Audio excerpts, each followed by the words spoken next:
Hi everyone, yasas que kalosirtate to another episode of Dimitra's Dishes. You guys asked for more Lent recipes, vegetarian, vegan. You can really customize this one as much as you want. Today I'm going to teach you how to make Greek lentil soup. I've done this before on the channel. I'm revisiting it again just so that way I show you how I make it to kind of remind you that it's there. It's really one of those very basic dishes that is a little underrated, but it has so much flavor, so much nutrition. You can make extra and freeze it, so it freezes beautifully and you can take it out on those days where you don't have time to cook. Really delicious and really good for you. Let me show you how I make it.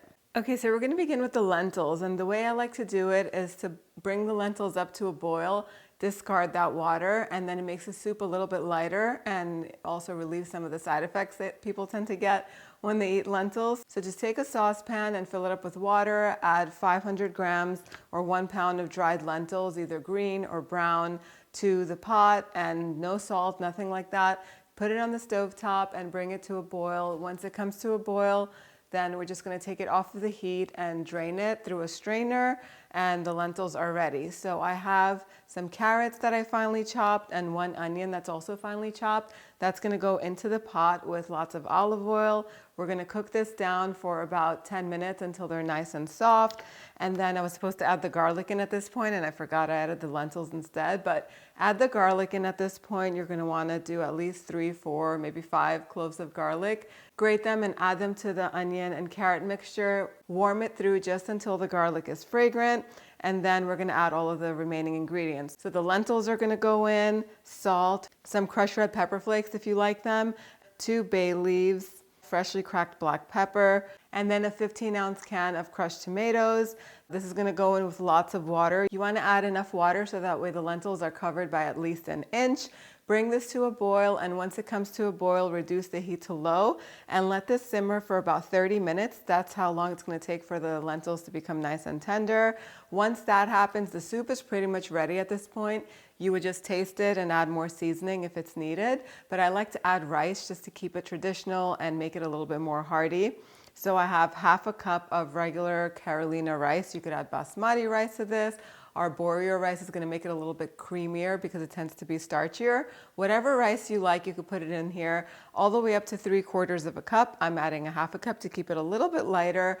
Season it with a little bit more salt and add 2 cups of water because the rice is really going to thicken the soup. We're going to bring this to a boil again, reduce it to a simmer, and let the rice cook for about 15-20 minutes until it's fully cooked.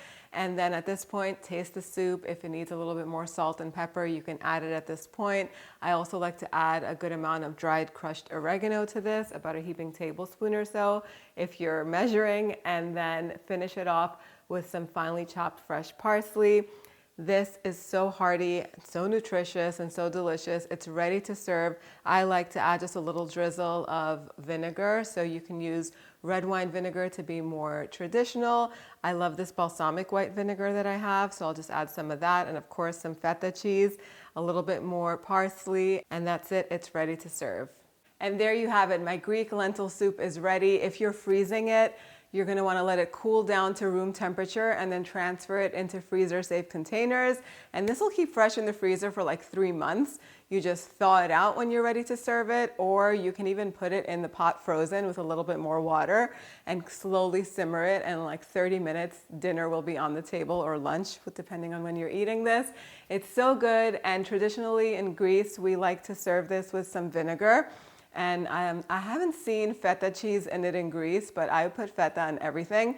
If you're fasting and you're not having dairy, of course, don't add the feta. If you are enjoying dairy in this time of the year, then definitely add the feta because it makes it creamy and so good. I hope you guys give this recipe a try. The exact measurements are on the website, dimitrasdishes.com. Thank you so much for spending time with me today. I'll see you all next time. Yes, us.